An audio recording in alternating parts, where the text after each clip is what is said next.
الحمد لله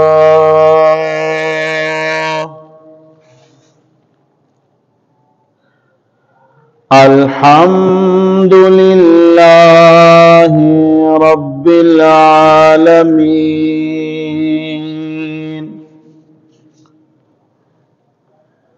والعاقبة للمتقين والصلاة والسلام على أشرف الأنبياء وسيد المرسلين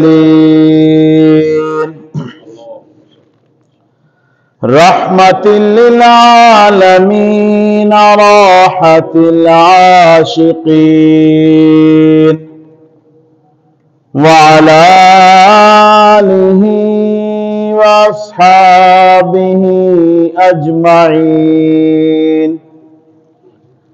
أما بعد قد قال الله تبارك وتعالى في الكلام المجيد والفرقان الحميد أعوذ بالله من الشيطان الرجيم بسم الله الرحمن الرحيم فالذين آمنوا به وعزروه ونصروه واتبعوا النور الذي أنزل معه أولئك هم المفلحون صدق الله مولانا العظيم وصدق رسوله النبي الكريم إن الله وملائكته يصلون على النبي يا أيها الذين آمنوا صلوا عليه وسلموا تسليما اللهم صل على سيدنا ومولانا محمد وعلى آل سيدنا ومولانا محمد وبارك وسلم حضرت چلے معراج کو بلغ العلا بکمالہ اندھیرا تھا اجلا ہوا کشف الدجا بجمالہ خلق عظیم کا وہ پیکر بنا حسنت جمیع خصالہ اور خود خدا نے یہ کہا صلو علیہ وآلہ الصلاة والسلام علیک سیدی یا رسول اللہ وعلى آلك وأصحابك سيدي يا حبيب الله نہایت ہی لائق صد احترام میرے انتہائی مہربان محترم جناب ہماری اس مسجد کے مجاہد حاجی غلام مصطفیٰ صاحب اور قاری فاروق صاحب اور اس مسجد کے امام و خطیب استاذ العلماء فاضل نوجوان حضرت علامہ مولانا آصف سعید نورانی صاحب اور میری جان سے عزیز میرے بزرگوں نوجوانوں بھائیوں بچوں السلام علیکم ورحمۃ اللہ وبرکاتہ اللہ پاک کا لاکھ لاکھ کرم اور احسان ہے کہ اس رب پاک نے ایک مرتبہ پھر ہمیں ایک دوسرے کو دیکھنا زیارت کرنا نصیب کیا اور اللہ پاک کا کرم ہے کہ آج جمعہ کا دن ہے اور اللہ پاک نے ہم سب کو یہ سعادت اور نیک بختی عطا فرمائی کہ جمعہ کے دن جمعہ کی نماز پڑھنے کے لیے ہم سب مسجد میں جمع ہوئے اللہ پاک ہم سب کا مل بیٹھنا اپنی بارگاہ میں قبول فرمائے۔ اللہ پاک ہماری یہ محبتیں، یہ خلوص قائم فرمائے۔ حضور سید عالم صلی اللہ علیہ وسلم نے کچھ خوش نصیب لوگوں کے بارے میں بتایا کہ یہ خوش نصیب وہ ہوں گے کہ جب لوگ محشر کی دھوپ میں تڑپ رہے ہوں گے، محشر کی گرمی میں لوگوں کے جسم پگھل رہے ہوں گے، محشر کے دن لوگ اپنے پسینے میں ڈوبے ہوئے ہوں گے، کسی کا پسینہ اس کے گھٹنوں تک ہوگا، کسی کا پسینہ اس کے ٹخنوں تک ہوگا، کسی کا پسینہ اس کی ناف تک ہوگا، کسی کا پسینہ اس کے سینے تک ہوگا، اور کوئی پورے کا پورا اپنے پسینے میں ڈوبا ہوا ہوگا، اور وہ پسینہ عام پسینہ نہیں ہوگا۔ آقا علیہ السلام نے فرمایا وہ پسینہ اتنا گرم ہے کہ اگر اس کا ایک قطرہ بھی زمین پہ گر جائے تو زمین پہ جو ہریالی ہے ساری جل کر راکھ ہو جائے گی، اور وہ پسینہ اتنا بدبودار ہے کہ اگر اس کا ایک قطرہ بھی زمین پہ گرا دیا جائے تو زمین پہ موجود جانداروں کے حواس ختم ہو جائیں، اور قوت لمسہ، قوت شامہہ، قوت ذائقہ، قوت باصرہ کام کرنا چھوڑ دیں۔ اتنا پسینہ، یعنی ایک طرف محشر میں اس طرح کی ہولناکیاں ہوں گی، اور حضور نے فرمایا ایسے میں کچھ لوگ ایسے ہوں گے کہ جنہیں اللہ پاک اپنے سائے، اپنے عرش کے سائے میں جگہ عطا فرمائے گا۔ کچھ لوگ تو اس حال میں ہوں گے، اور کچھ اللہ کے وہ پیارے بندے ہوں گے کہ عرش کے سائے میں کرسیوں پر، منبروں پر وہ بیٹھے ہوں گے، عزت احترام سے بیٹھے ہوں گے۔ آج ہم میں سے جس شخص کو کعبہ شریف کے سائے میں بیٹھنے کا موقع مل جائے تو کتنا دل خوش ہوتا ہے کہ میں اللہ کے گھر کے سائے میں بیٹھا ہوں۔ آج اگر کسی کو گنبد خضرا کے سائے میں بیٹھنے کا موقع مل جائے تو یقیناً وہ دنیا کا خوش نصیب انسان ہے۔ تو ذرا اندازہ لگائیں وہ انسان کتنا خوش نصیب ہوگا کہ جسے محشر کے دن کہ جس دن اللہ نے فرمایا یوم یفر المرء من اخیہ وامہ وابیہ وصاحبتہ وبنیہ لکل امرئ منہم یومئذ شأن یغنیہ وجوہ یومئذ مسفرہ ضاحکۃ مستبشرہ ووجوہ یومئذ علیہا غبرہ ترہقها قترہ۔ ایسے ہولناک دن میں کہ جب ماں باپ بچوں سے دور بھاگیں گے، بچے ماں باپ سے دور بھاگیں گے، دوست سے دور بھاگے گا، اور کچھ چہرے اس دن ایسے ہوں گے کہ ایسے لگے گا جیسے ان پر کالک مل دی گئی ہو، سیاہی ان پر پلٹ دی گئی ہوگی، ایسے پریشان چہرے۔ ایسے میں کتنے خوش نصیب ہوں گے وہ لوگ جنہیں اللہ کے عرش کا سایہ نصیب ہوگا۔ اور وہ کون لوگ ہوں گے؟ 7 گروہ حضور نے بتائے۔ نمبر 1 وہ عادل حکمران جس نے انصاف کے ساتھ حکومت کی ہے۔ حکومت کا صرف یہ مطلب نہیں ہے کہ جو ملک کا حکمران بن جائے، وہ بھی ہے۔ آپ کسی دفتر کے سربراہ ہیں، آپ بھی حکمران ہیں، آپ گھر کے سربراہ ہیں، آپ بھی حکمران ہیں، آپ ادارے کے سربراہ ہیں، آپ بھی حکمران ہیں۔ تو آقا علیہ السلام نے فرمایا کہ وہ حکمران جس نے انصاف اور عدل کے مطابق حکومت کی ہوگی، قیامت کے دن اللہ پاک اسے اپنے عرش کے سائے میں جگہ عطا فرمائے گا۔ اور حضور نے فرمایا وہ جوان، ماشاءاللہ یہ نوجوان ہمارے بیٹھے ہیں، آج کا نوجوان کدھر کدھر بھٹکا ہوا ہے، بہکا ہوا ہے، لیکن خوش نصیب ہیں آج آپ جوان، آپ نوجوان کہ جنہیں ماشاءاللہ اول وقت میں اذان سننے کے بعد مسجد میں آنے کی سعادت مل جاتی ہے۔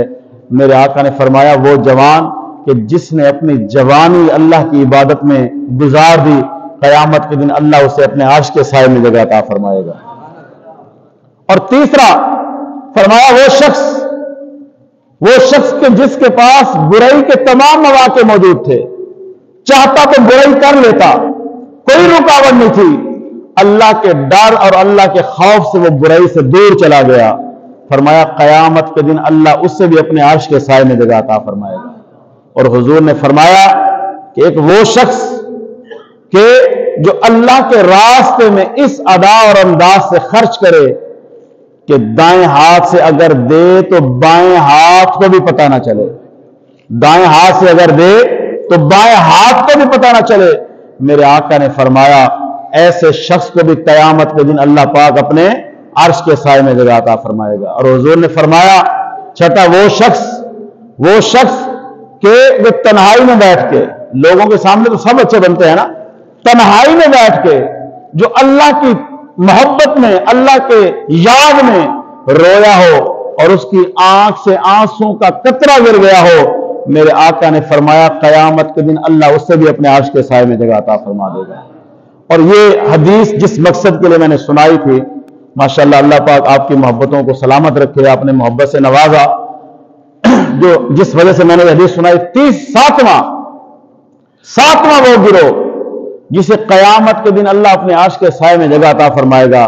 فرمایا یہ وہ لوگ ہیں کہ جب ملیں تو اللہ کی رضا کے لیے ملیں، جدا ہوں تو اللہ کی رضا کے لیے، ملاقات کریں اللہ کی رضا کے لیے، دوستیاں ہوں تو دین کے رشتے سے اللہ کی رضا کے لیے، ملیں تو اللہ کی رضا کے لیے، جدا ہو تو اللہ کی رضا کے لیے۔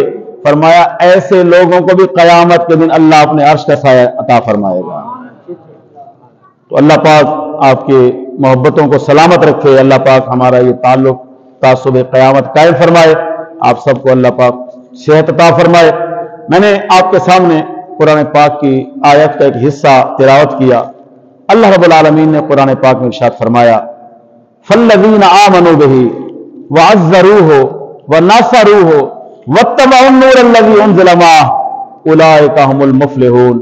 پاک پروردگار نے اس آیت میں اپنی ایک نعمت کا ذکر کیا ہے، اور یہ نعمت ایسی ہے کہ جسے ہر شخص حاصل کرنا چاہتا ہے، عمر کے کسی حصے میں بھی ہے، چاہے وہ جوان ہے، چاہے وہ بوڑھا ہے، چاہے وہ بچہ ہے، عمر کے کسی بھی حصے میں اگر ہے تو اس کی یہ خواہش ہے اللہ کی یہ نعمت اس کو مل جائے۔ مرد کی بھی یہ خواہش ہے، عورت کی بھی یہ خواہش ہے، امیر کی بھی یہ خواہش ہے، غریب کی بھی یہ خواہش ہے، مزدور سے لے کر وزیر اعظم صدر تک ہر کسی کو جو ہے اللہ کی اس نعمت کی ضرورت ہے، اور وہ نعمت ہے کامیابی۔ اس نعمت کو کیا کہتے ہیں؟ کامیابی، فلاح۔ یہ کامیابی، یہ فلاح اللہ کی اتنی بڑی نعمت ہے کہ ہر شخص اس کی تمنا کرتا ہے، ہر شخص اس کی ضرورت محسوس کرتا ہے، ہر شخص اس کے لیے تمنا کرتا ہے۔ بچہ صبح صبح سکول جا رہا ہے، یا مزدور ہاتھ میں جو ہے تھوڑا لے کے مزدوری کرنے جا رہا ہے، یا کوئی دفتر جا رہا ہے، کوئی کہاں بھی جا رہا ہے، اس سے پوچھیں چاہتے کیا ہو، تو ہر شخص یہی چاہتا ہے کہ میں کامیابی چاہتا ہوں۔ ہر شخص یہی کہے گا کہ مجھے کامیابی کی ضرورت ہے۔ لیکن افسوس، ہمیں سوچنا یہ چاہیے کہ کامیابی ہمیں بتائے گا کون بتائے گا کہ انسان کی کامیابی کیا ہے؟ کسی نے سمجھ لیا کہ انسان کی کامیابی دولت کے انبار میں ہے، لیکن ایسا اگر دولت میں کامیابی ہوتی تو پھر قارون سے بڑا دولت مند کون تھا؟ کوئی سمجھتا ہے کہ بادشاہی آ جائے تو کامیابی ہے، ارے ایسا نہیں ہے، ورنہ اگر بادشاہی ملنا کامیابی کی دلیل ہوتی تو فرعون اور نمرود جیسا کون بادشاہ ہو سکتا ہے؟ کوئی کہتا ہے کہ عہدہ مل جائے تو کامیابی ہے، ہرگز نہیں۔ کامیابی کس میں ہے؟ تو یاد رکھیں ہمارا خالق، ہمیں پیدا کرنے والا کون ہے؟ اللہ ہے۔ تو ہماری کامیابیوں کے بارے میں، ہماری کامیابیوں کا راز بھی کون جانتا ہے؟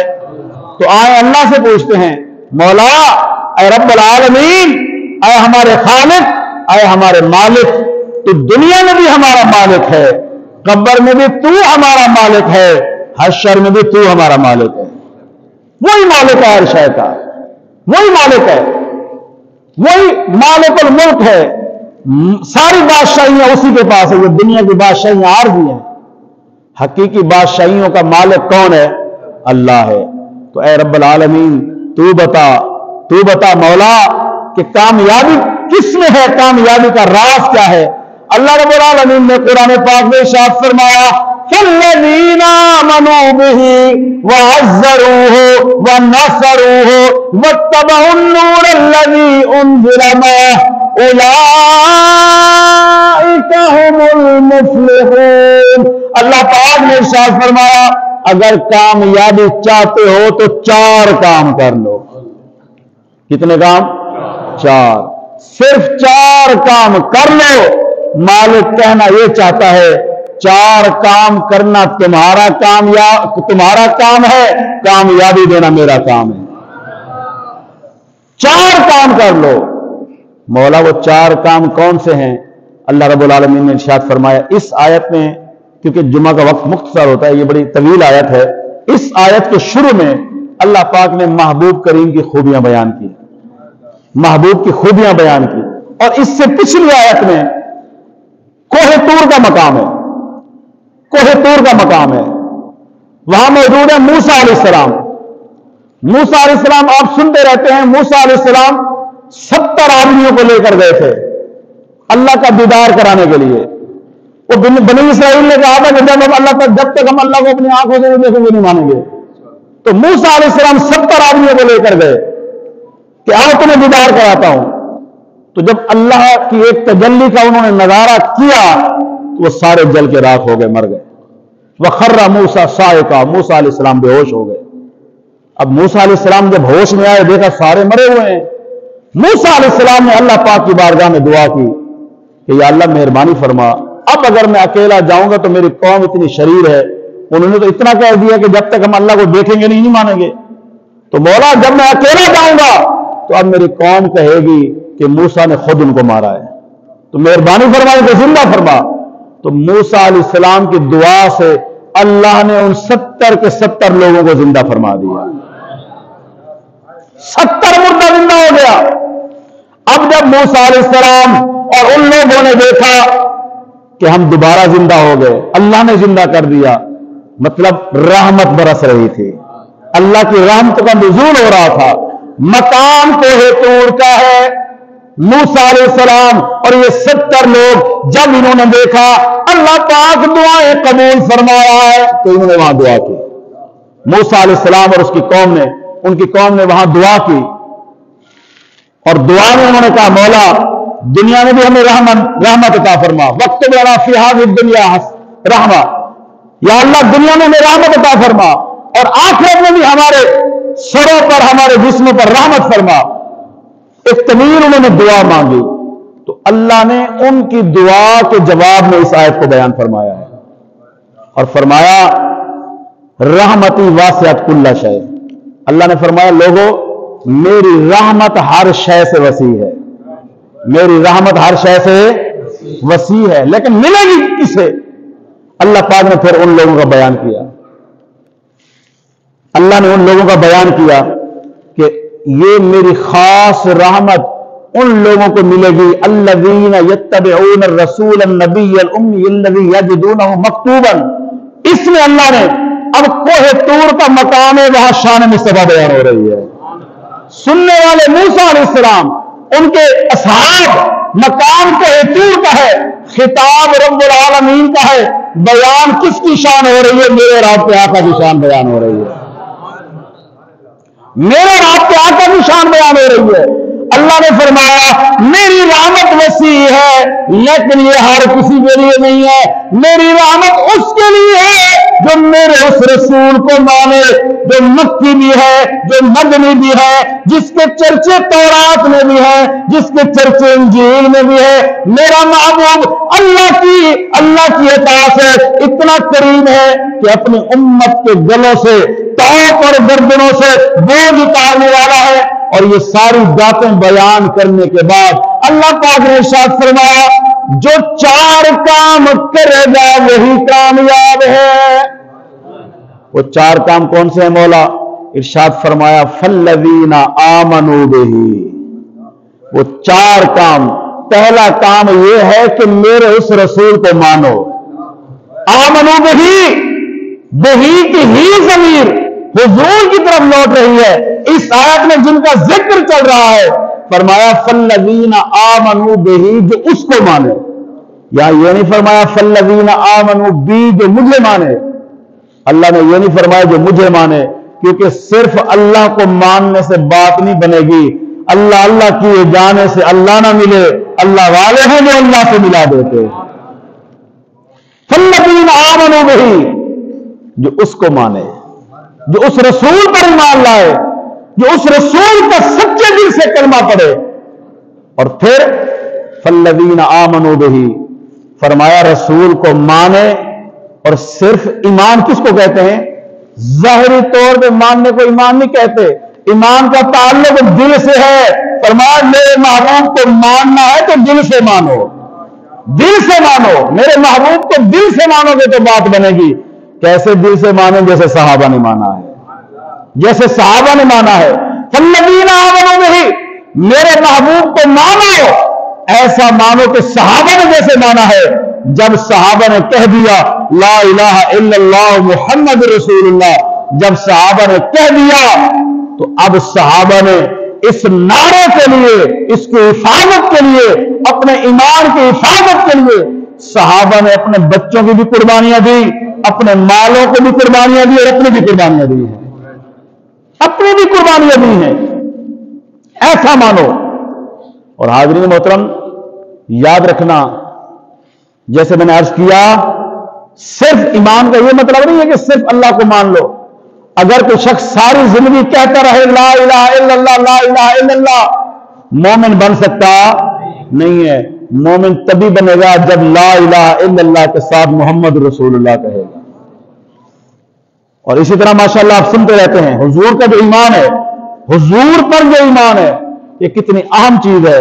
آقا علیہ الصلوۃ والسلام نے ارشاد فرمایا، جب انسان قبر میں چلا جاتا ہے، اس کو دفن کرنے والے دفن کر کے واپس آ جاتے ہیں. اتاہ ملکان، اس کے پاس دو فرشتے آتے ہیں. فیقودان، اس کو اٹھا کے بٹھا دیتے ہیں. فیقولان، اور وہ فرشتے اس سے پوچھتے ہیں من ربک، تمہارا رب کون ہے؟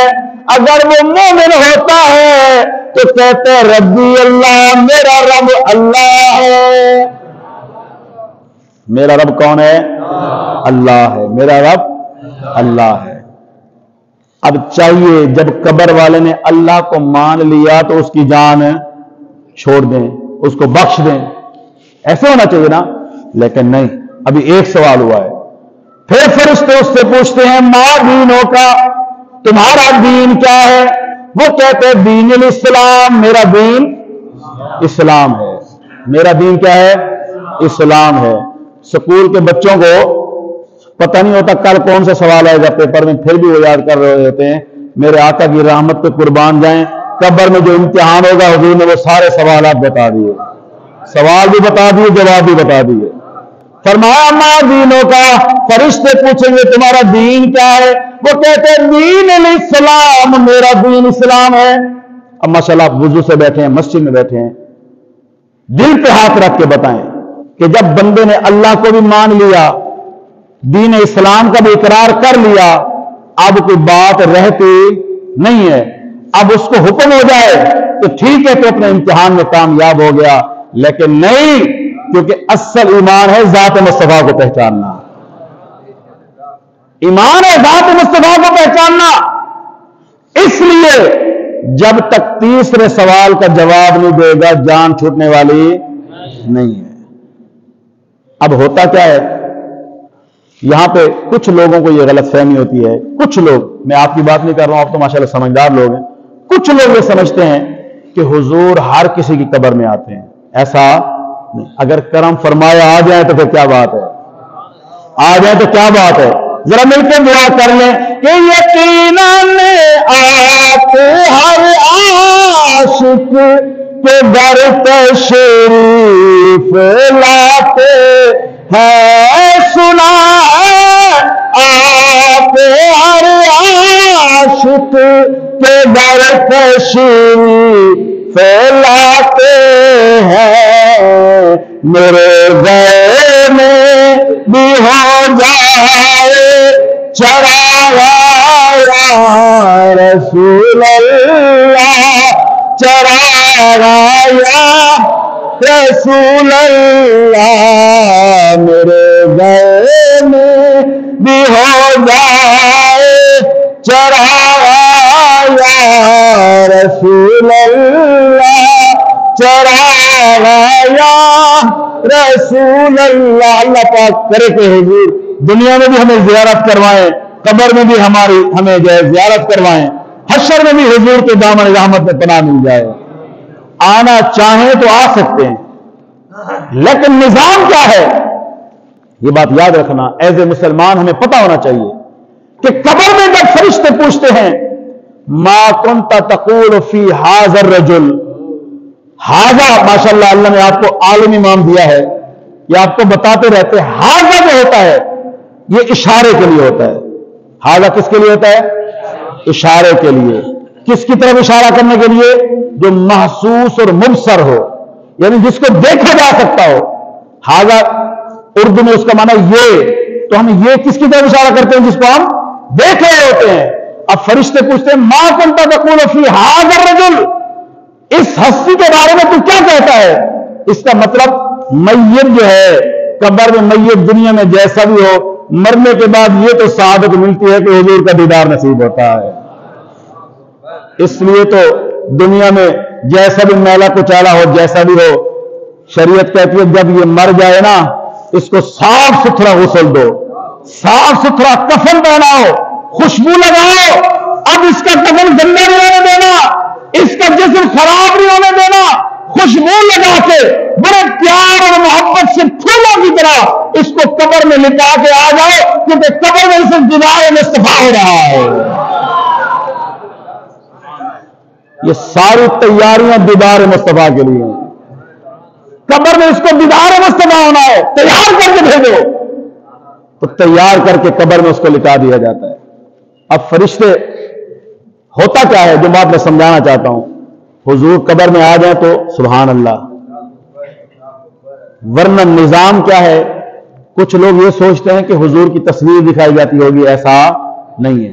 نظام کیا ہے؟ نظام یہ ہے حضور اپنے مزار میں ہیں، حضور گنبد خضرا میں ہے، یہ اپنی قبر میں ہے، حضور اپنے مزار میں ہے، یہ اپنی قبر میں ہے۔ دنیا کے اوپر چاہے ہزاروں میل کا فاصلہ ہو، لاکھوں میل کا فاصلہ ہو، جتنے بھی دور ہو، قبر میں گیا ہے۔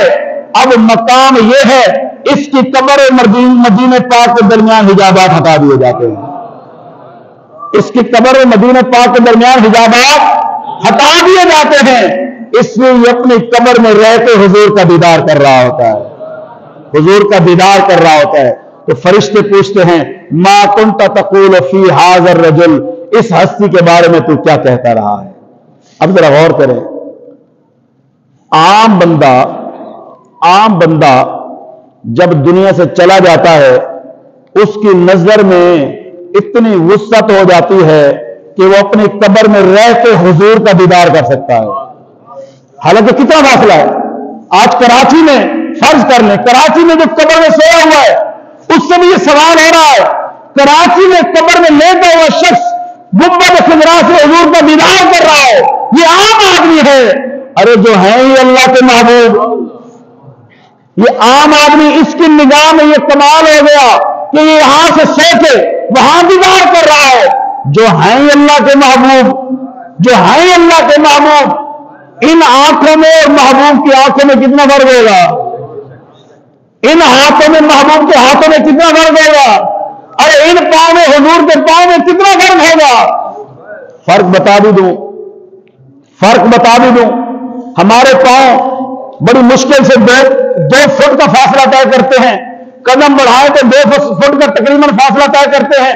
میرے آقا کی شان دیکھیں، دنیا میں ہے، شان دیکھیں، بخاری مسلم شریف ہر حدیث کی کتاب میں یہ بات موجود ہے کہ حضور کے زمانہ میں ایک دفعہ سورج گرہن ہوا۔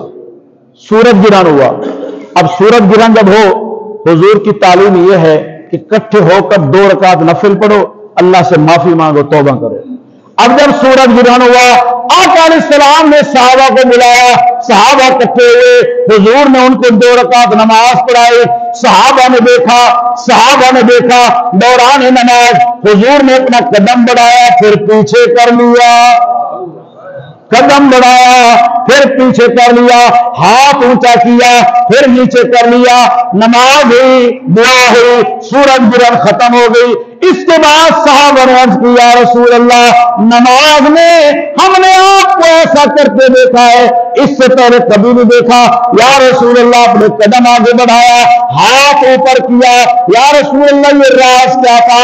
آقا علیہ السلام نے فرمایا, جب میں نماز پڑھا رہا تھا اور بتا نہیں الجنہ, جنت میرے سامنے آ گئی, جنت میرے سامنے آ گئی. یہ جب میں نے قدم بڑھایا تھا میں جنت میں چلا گیا تھا.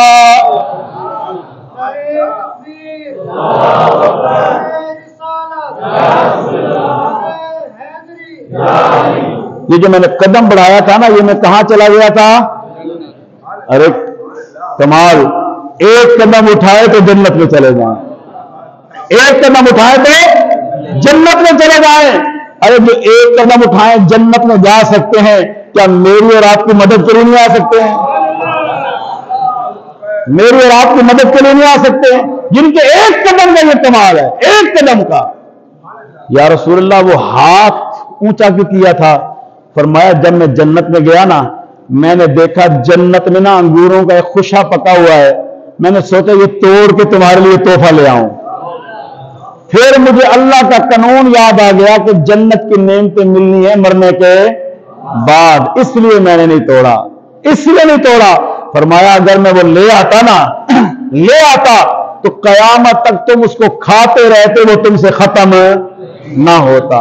ارے جن کا ایک قدم جنت میں چلا جاتا ہے, جو ہاتھ اونچا کرے تو جنت کے انگوروں تک پہنچ جاتا ہے, تو ان کا اپنا کیا کمال ہوگا. تو اب قبر والا حضور کا دیدار کر رہا ہے اتنی دور سے, تو میرے آقا کا کیا کمال ہے, میرے آقا کا کیا کمال ہے. حضور جو اپنے مزار میں ہے, حضور جو اپنے روزے میں ہے, وہ کہاں تک دیکھتے ہیں؟ آئیں پوچھ لیتے ہیں, یا رسول اللہ وصال کے بعد آپ کہاں تک دیکھیں گے, کہاں تک سنیں گے؟ آقا علیہ الصلوۃ والسلام نے ارشاد فرمایا, حضور نے فرمایا, ابو داؤد شریف میں یہ حدیث موجود ہے, مشکاۃ شریف میں حدیث موجود ہے, حضور نے ارشاد فرمایا ما من احد یسلم علیہ, یہ حضور نے اپنے وصال کے بعد کی بات بتائی ہے. حضور نے فرمایا ما من احد یسلم علیہ الا رد اللہ علیہ روحی حتی رد علیہ السلام. میرے آقا نے فرمایا میرا کوئی بھی امتی کہیں سے بھی, ما من احد, ما حرف نفی ہے, نفی کے بعد احد نکرہ ہے, نکرہ جب نفی کے تحت آتا ہے اس میں عموم پیدا ہو جاتا ہے, زمانے کے لحاظ سے بھی عموم ہے, مکان کے لحاظ سے بھی عموم ہے. میرے آقا نے فرمایا میرا کوئی بھی امتی کہیں سے بھی, ما من احد یسلم علیہ, میرا کوئی بھی امتی کہیں سے بھی جب مجھ پر سلام بھیجے گا, میرا کوئی بھی امتی کہیں سے بھی جب مجھ پہ سلام بھیجے گا تو کیا ہوگا؟ الا رد اللہ علیہ روحی, اللہ میری توجہ میرے امتی کی طرف کرائے گا.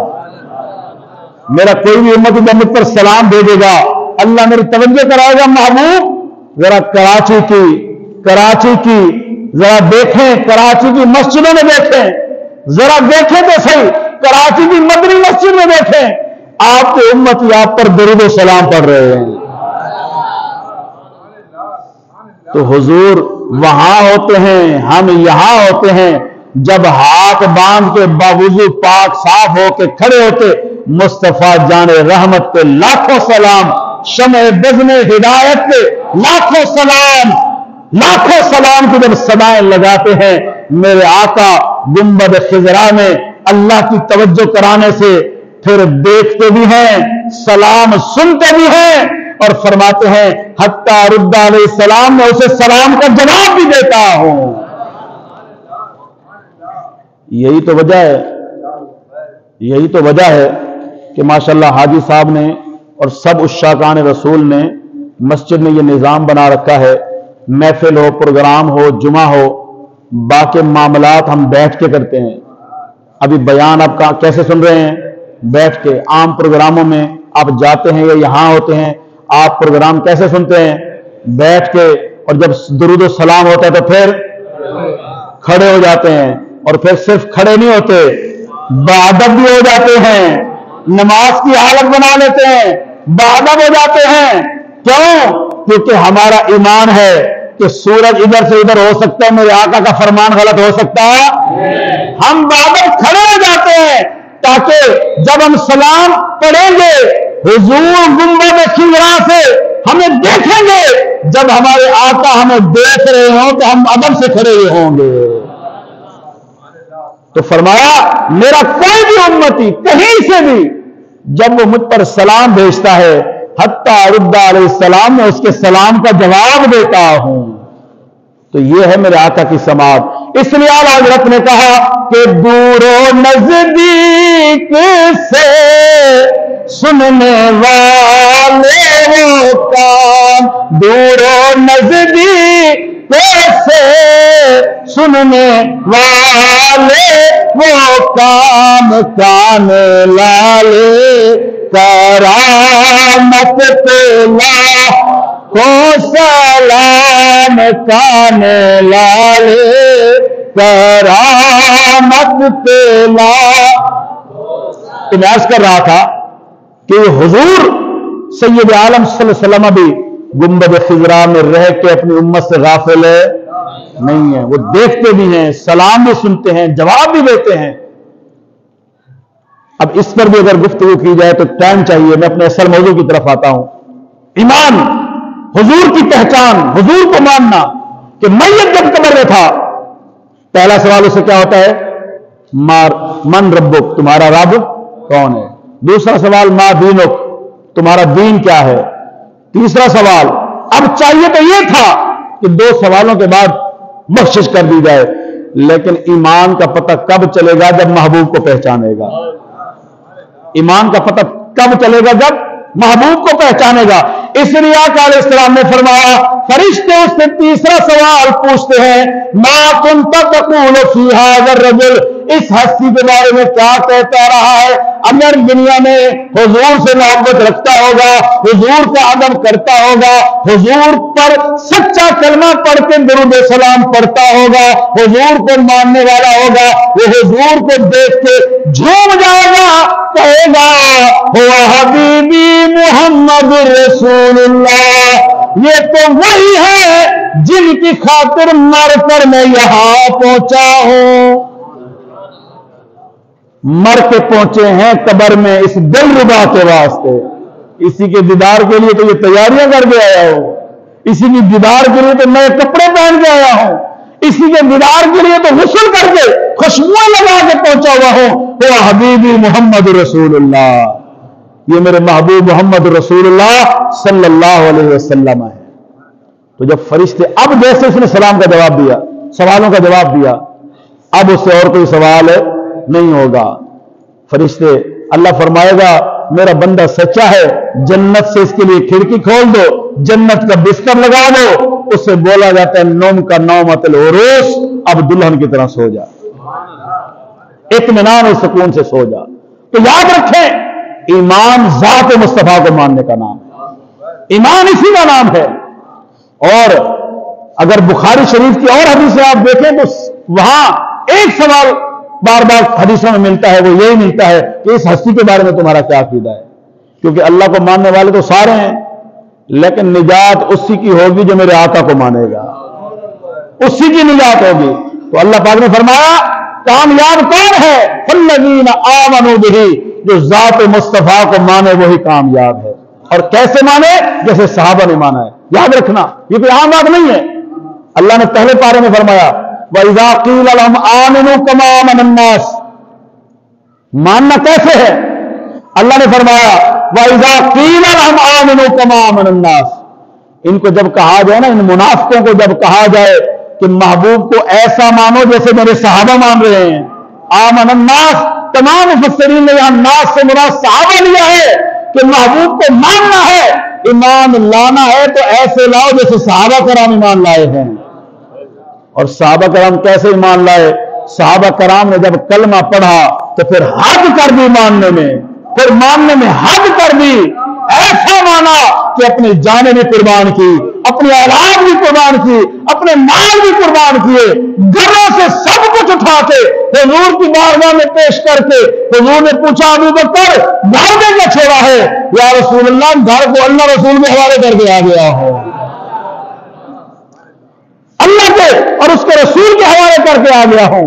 اور حاضرین محترم، کسی نے ایسا مانا کہ اپنی جان قربان کر دی، کسی نے ایسا مانا کہ غزوہ احد پہ جب ایک خاتون نے سنا کہ احد کے میدان میں معاملات خراب ہو گئے، مسلمان کثرت سے شہید ہو گئے، اور کچھ لوگوں نے یہ افواہ پھیلا دی کہ حضور بھی شہید ہو گئے، خاتون مدینے سے چلتی ہیں، احد کی طرف دوڑ کے جا رہی ہیں، راستے میں کوئی ملا، پوچھا بتاؤ کہاں جا رہی ہو؟ کہا احد میں جا رہی ہوں۔ وہاں کیوں جا رہی ہو؟ تمہارا والد شہید ہو گیا ہے۔ اس نے کہا والد شہید ہو گیا، حضور کیسے ہیں؟ حضور کیسے ہیں؟ حضور کیسے ہیں؟ فرمایا وہ تو ٹھیک ہے الحمدللہ۔ پھر آگے گئی اور کہاں جا رہی ہو؟ احد میں جا رہی ہوں۔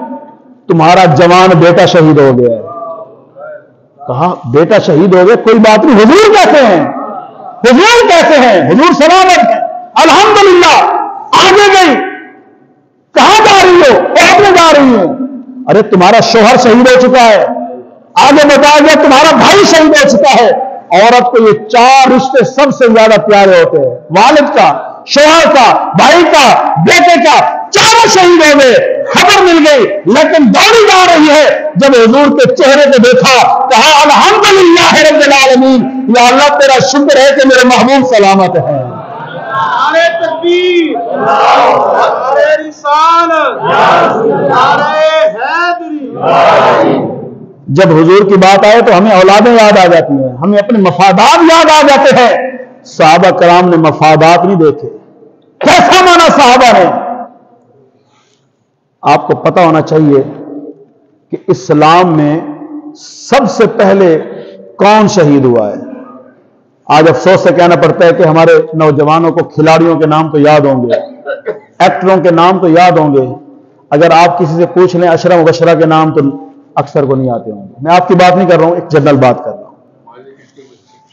چلو ماشاءاللہ، سبحان اللہ، اللہ پاک سلامت رکھے۔ اگر آپ کسی سے پوچھ لیں اسلام کے پہلے شہید کون ہے، اکثر لوگوں کو نہیں پتا ہوگا۔ اسلام میں سب سے پہلے شہید ہونے والی خاتون ہے، اور ان کا نام کیا؟ حضرت بی بی سمیہ۔ حضرت بی بی سمیہ اسلام کی سب سے پہلی خاتون ہے جو شہید ہوئی ہے۔ جرم کیا ہے؟ کیوں شہید کیا گیا؟ جرم کیا ہے؟ نعوذ باللہ، جرم بنایا گیا لا الہ الا اللہ محمد رسول اللہ پڑھنا، کلمہ پڑھا۔ ابو جہل ان کو برا لگ گیا، ابو جہل نے پہلے زبان سے سمجھایا سمیہ کلمہ چھوڑ دو، کہا نہیں چھوڑوں گی، مارا پیٹا، جو تشدد ہو سکتا تھا کیا، کلمہ چھوڑ دو، نہیں چھوڑوں گی۔ کیسا مانا؟ ایسا مانا بی بی سمیہ نے حضور کو، ایسا مانا کہ ابو جہل نے ان کو باندھ کے زمین پہ لٹا دیا، ان کی ایک ٹانگ میں رسہ باندھ کے اس طرف اونٹ کھڑا کر کے اس کو باندھ دیا، ایک ٹانگ میں رسہ باندھ کے اس طرف کھڑا کر کے اونٹ اس کو باندھ دیا، کہا سمیہ کلمہ چھوڑ دو، حضور کی محبت چھوڑ دو، ایمان چھوڑ دو، ورنہ اس اونٹ کو ادھر چلا دوں گا، تمہارا کیا اثر ہوگا تم سوچ سکتی ہو۔ سمیہ نے مسکرا کے کہا ظالم بس یہی سزا ہے۔ ارے غلامان محمد جان دینے سے نہیں ڈرتے، یہ سر کٹ جائے یا رہ جائے کچھ پرواہ نہیں کرتے، یہ تو کچھ بھی نہیں ہے۔ اعلیٰ حضرت نے کہا کہ تیرے نام پر کروں جان فدا، ایک جان کیا 100 جان فدا، تیرے نام پر کروں جان فدا، ایک جان کیا 100 جان فدا، 2 جہاں سے بھی نہیں جی بھرا، 2 جہاں سے بھی نہیں جی بھرا، کروں کیا جہاں نہیں، 2 جہاں سے بھی نہیں جی۔ اور لوگ کوئی کسی کی تعریف کر رہا ہے تو اس کو مبارکبادیاں دے رہے، کوئی کیا کر رہا ہے۔ اعلیٰ حضرت نے مسلمانوں کو کیا فکر دی کہ مسلمانوں کو کیا ہونا چاہیے، کیسا ہونا چاہیے؟ اعلیٰ حضرت نے کہا کہ کرو مدح آل دول رضا، اس بلا میں میری بلا، پڑے اس بلا میں میری بلا۔ اور آیت نے کہا ارے میں گدا ہوں اپنے کریم کا، میں گدا ہوں اپنے کریم کا، میرا دین پارا نہیں، میں گدا ہوں اپنے کریم کا، میرا دین پارا۔ ابو جہل نے کہا کہ سمیہ کلمہ چھوڑ دو، ان اونٹوں کو چلا دوں گا۔ فرمایا چلا دو، تو حاضرین محترم اس نے ایک اونٹ ادھر چلا دیا، ایک اونٹ ادھر چلا دیا، بی بی سمیہ کا جسم چرتا گیا، زبان سے پھر بھی جاری تھا لا الہ الا اللہ محمد رسول اللہ۔ ایسا مانو۔ اور پھر صحابہ کرام نے صرف ایسا نہیں ہے کہ دین کے لحاظ سے، ایمان کے لحاظ سے حضور کو مانا ہے، بلکہ صحابہ کرام نے ہر لحاظ سے حضور کو مانا ہے۔ دنیاوی معاملات میں بھی حضور کو مانا، دینی معاملات میں بھی حضور کو مانا، اپنے ذاتی معاملات میں بھی۔ آج آپ اگر کسی سے بات کریں نا حضور کے بارے میں، وہ دلائل پوچھنا شروع کر دیتا ہے، دلائل دو۔ صحابہ کرام نے جب حضور کو مان لیا پھر کسی اور دلیل کو طلب۔ وہ ایک صحابی حضور سے ملنے آئے، سونے کی انگوٹھی پہنی ہوئی ہے، سونے کی انگوٹھی پہنی ہوئی ہے، تو حضور نے کہا یہ تو آگ کی انگاری ہے، سونا مردوں کے لیے پہننا جائز نہیں ہے۔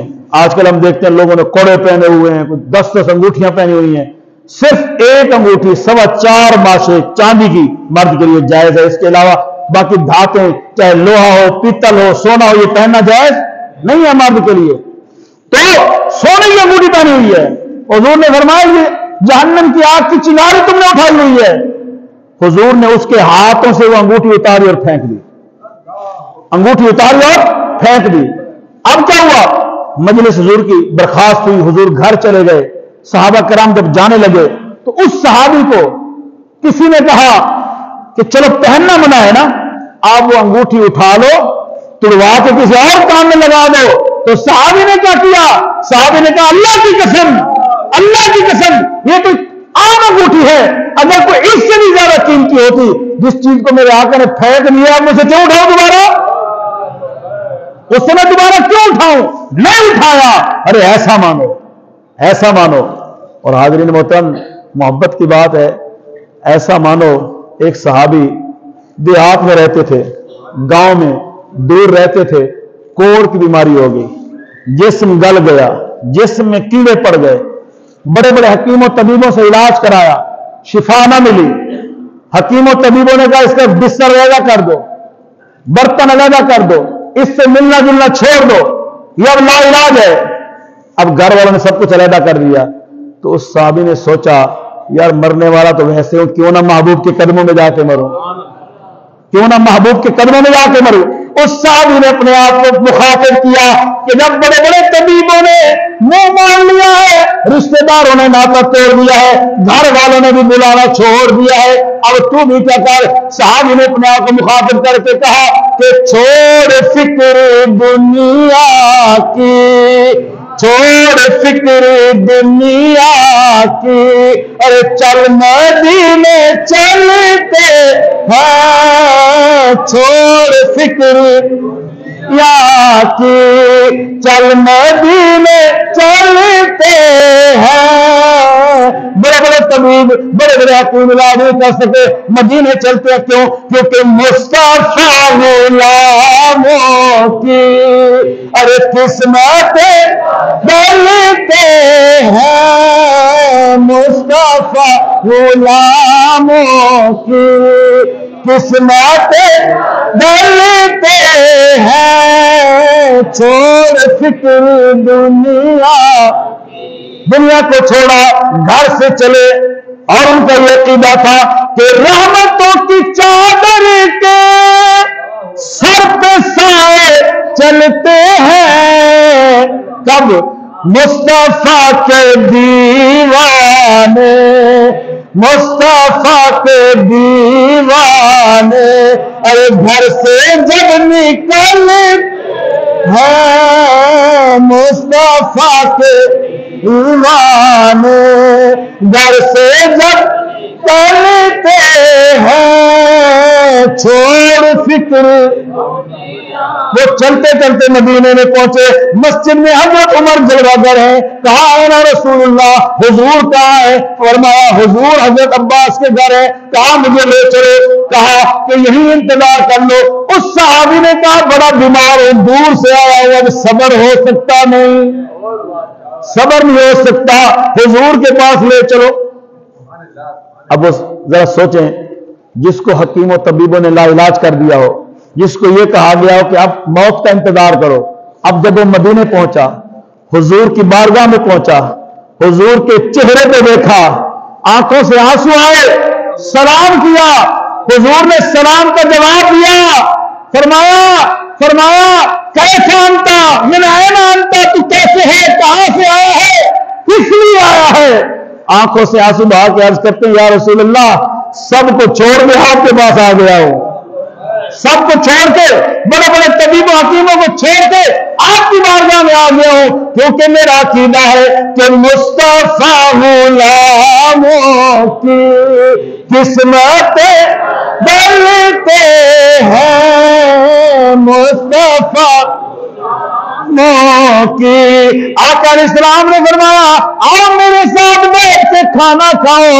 عرض کی یا رسول اللہ اس قابل نہیں ہوں، جسم میں کیڑے ہیں، جسم میں بدبو ہے۔ جب بار بار اس نے اپنی بیماری اور لاچاری کا اظہار کیا، دریائے رحمت جوش میں آ گیا، دریائے رحمت جوش میں آ گیا۔ میرے آقا نے فرمایا والذی نفسی بیدہ، اس ذات کی قسم جس کے قبضہ و قدرت میں میری جان ہے، اب پہلے تمہیں ٹھیک کریں گے پھر کھانا کھائیں گے، پہلے تمہیں ٹھیک کریں گے۔ اچھا قرآن پاک آپ پڑھیں، 3 پارے میں بھی یہ بات موجود ہے، 7 پارے میں بھی یہ بات موجود ہے۔ اللہ پاک نے عیسیٰ علیہ السلام کو بھی یہ شان دی تھی کہ اسی بیماری والے عمر الاقمہ والابرص، اسی بیماری والے عیسیٰ علیہ السلام کے پاس آتے تھے تو عیسیٰ علیہ السلام کیا کرتے تھے؟ ان کے جسم پہ ہاتھ پھیرتے تھے، وہ ٹھیک ہو جاتے تھے۔ اب حضور نے کیا کیا؟ آقا علیہ السلام نے فرمایا پہلے تجھے ٹھیک کریں گے پھر کھانا کھائیں گے۔ کیسے کریں گے؟ حضور نے فرمایا اپنا جبہ اتار کے مدینے کی مٹی پہ لیٹو، مدینے کی مٹی جسم پہ مارو، تمہاری بیماری ختم ہو جائے گی۔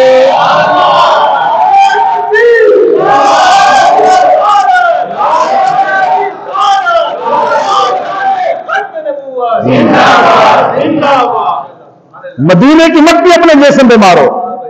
اب اس نے یہ نہ عرض کی یا رسول اللہ میں نے تو بڑے بڑے حکیم و طبیبوں کو دکھایا ہے، وہ صحابی تھا تو ماننے والا تھا۔ یہی میں کہنا چاہتا ہوں کہ جیسے صحابہ نے مانا نا ایسے مانو، ایسے مانو۔ مدینے کی مٹی پہ لیتے، مدینے کی مٹی جسم پہ ماری اور بیماری سے شفا مل گئی۔